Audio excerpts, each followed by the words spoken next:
Hi, I'm Laurie Brown. Welcome to Pondercast, and a special shout out to longtime listener and supporter Pilar Chapman, a woman who does great work in the healthcare sector and has great friends, who told us about her work and her birthday. So happy birthday, Pilar, and thanks for your support.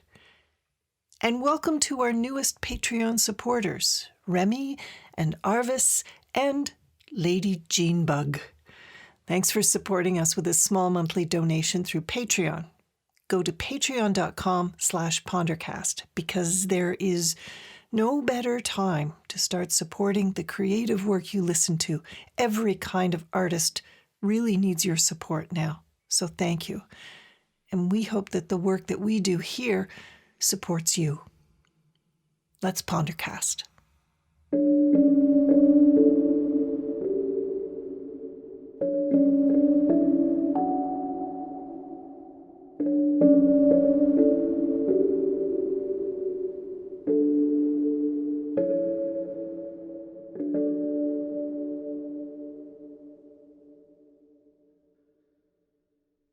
How many weeks of lockdown now? Remember back to the early lockdown period when we romanticized what this time would be like? Baking bread, reading books, writing books, quality time with children, no public transit commute, dreaming of some better world waiting for all of us when the threat passes and life would return to normal. Well, that's all gone. Work disappeared, the career evaporated, the inability to pay rent. Things got very, very real, fast. I've been searching for words to describe this stew of feelings. We need new, intimate words to pin down what we're feeling. And here's one, and it's Welsh, so I'll mispronounce it. Hiraeth. It's kind of like homesickness, yearning, nostalgia, but it's yearning for a place or time that no longer exists, or maybe never did. It includes sorrow for what you have lost, losses that change the way you think of home. That starts to touch on how I'm feeling differently about the world, one full of an invisible threat that is everywhere. I feel hiraeth for the sense of security I used to have walking around in my life.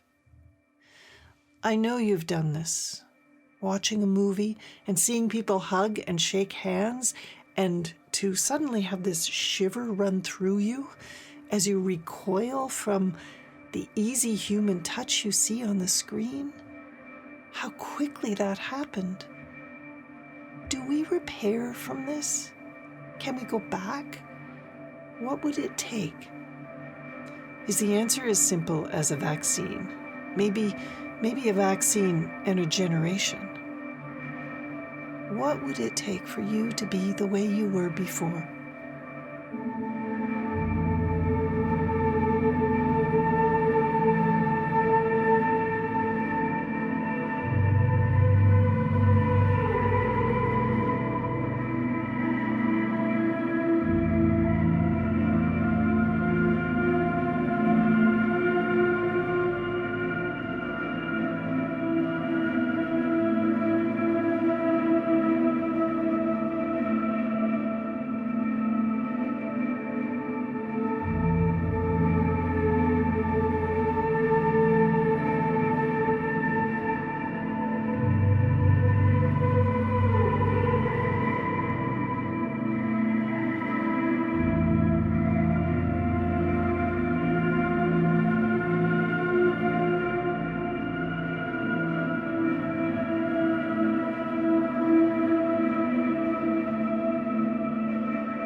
Here's another word to help us name that kind of psychic pain we are swimming in. Solastalgia. It's kind of made up of 3 different roots that take us to solace, desolation, and algia, which means pain and suffering. And there's just a hint of nostalgia thrown in there too. It's a beautiful word that was created to try and name the psychic pain we feel when looking at what the climate crisis has taken from us. But it's working for me right now. Solastalgia. The pain or sickness caused by the loss or lack of solace and the sense of isolation connected to the present state of one's home and territory. Check, check, check. A kind of homesickness we get when we are still home. I feel it every time I look out the window and down to the empty, quiet street. Solastalgia.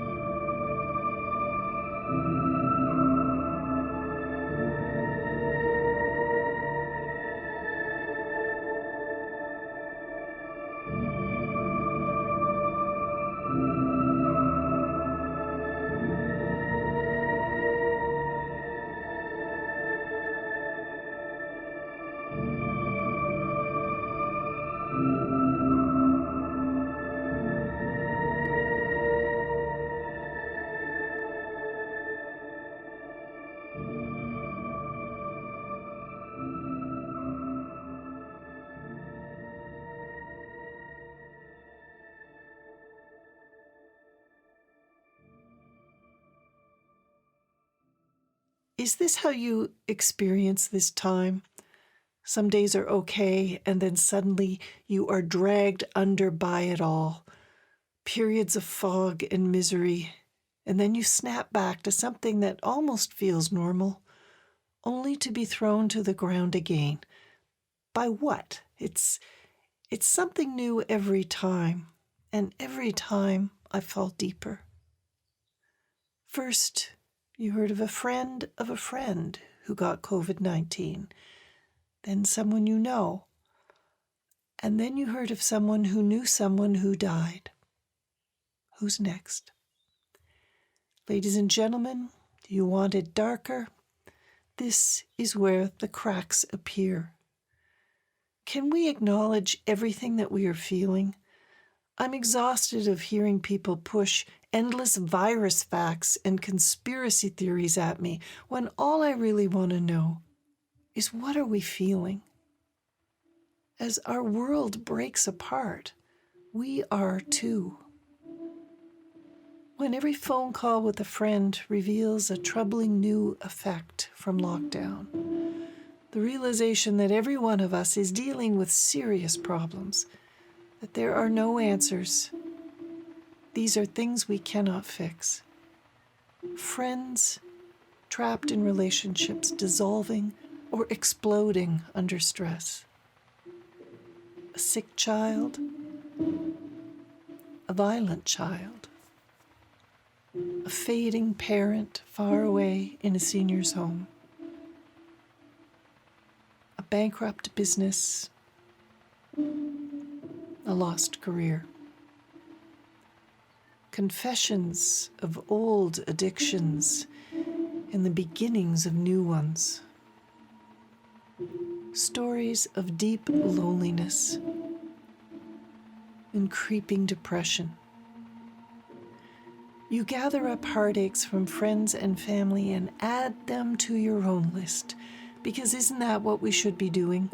Holding them all in our hearts, sharing the burden. How much can you carry? This is where the cracks appear.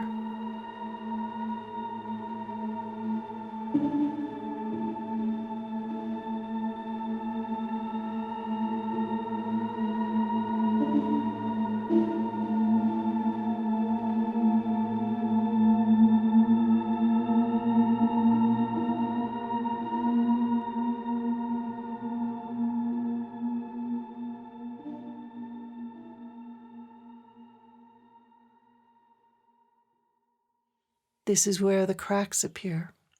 when people start to go silent, disappearing from Facebook and Twitter, we try to connect with people we fear are sinking. Waves of emotion smack us down every hour of the day. Sorrow, anxiety, fear, maybe the fear that this is just a dress rehearsal for something bigger. Fear that the forces to try to return us to old ways of doing things are gathering, and that no change will come from all of this. We have our grief in this moment, that people are dying alone, people have lost everything, but we also have anticipatory grief for what might be ahead. What? Violence, civil war, the second wave? Have I missed anything? We are not handling our emotions. Our emotions are handling us. This is where the cracks appear.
There's no avoiding any of this. We cannot run away from what we're feeling.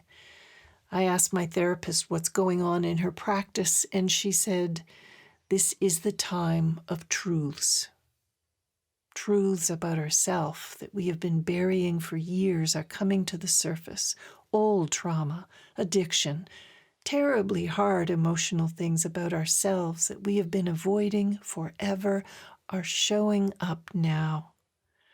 The great pause is a catalyst for many a dark night of the soul. It's a liminal place, a kind of purgatory, where life feels meaningless and it's lost its purpose. Most of the things you told yourself were important, that held your life together, have disappeared. Now what do? Scramble? Panic?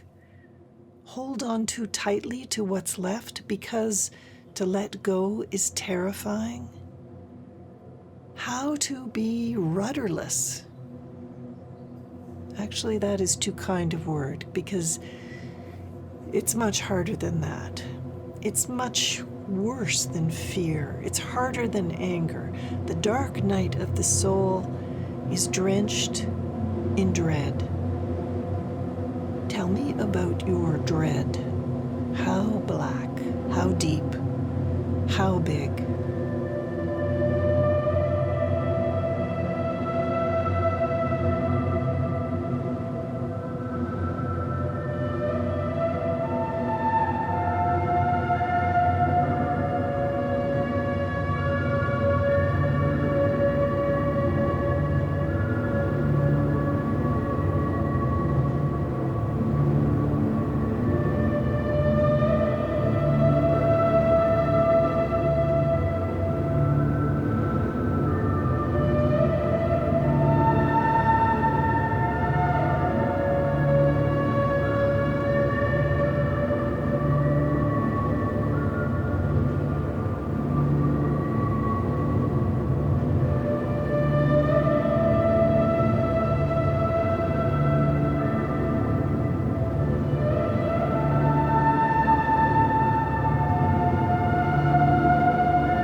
We didn't ask for this dark night of the soul, because no one ever would. Times of big personal transformation rarely arrive when it's convenient, like once the kids have left for university, or on summer vacation, or between jobs. They are triggered by something that knocks you out. A crisis, always a crisis. Well, we have our crisis. This is where the cracks appear. For anyone who has been to this dark place before and come out the other side, you have a lot to teach the rest of us. Remember how it felt. Tell us how it goes. Let the people you love know what comes next. How the overwhelming dread feels like the terror you felt having to let go of the side of the pool on your first swimming lesson in the deep end. But how, once you found the courage to let go, things got better. This lockdown is a time of spiritual growth, whether you wanted it, asked for it, or thought you needed it. We humans change through disaster or design. And right now, we are offered both. What feels like end times is also rebirth. What will be your COVID-19 story? How will this change you?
Personal growth sounds like such a wonderful thing, something to be arranged, like a week-long yoga retreat with great food and fabulous weather. But it's not. It's a miserable process. It's painful to let go of things that held us together, that made up the way we see the world, the way we see ourselves. We have to let go of everything to find new meaning in our life. It's brutal work. Some people never do it because it's too hard. Some of us have no choice. And I think some of us are finding ourselves there right now. This episode has been dark, dark, dark. My instinct is to comfort, to reach for the bigger picture, which is never as dark. But true comfort must start by acknowledging what is really happening. And a lot of us are struggling with traumatic emotions. And if we are to change and to heal, we can't turn away from any of this. So Joshua and I dove deep in this episode. A final irony in all this mayhem and confusion and dread. There is gratitude. Ah, life. Every day there is a moment when gratitude floods in. Gratitude for the quiet, for the time, for being able to just stop, for the move towards what's important to us, for the chance to listen deeply to ourselves. Gratitude for this opportunity, because we all ache to be transformed, to see the world differently. This is where the cracks appear. Don't turn away, for cracks are where the light gets in.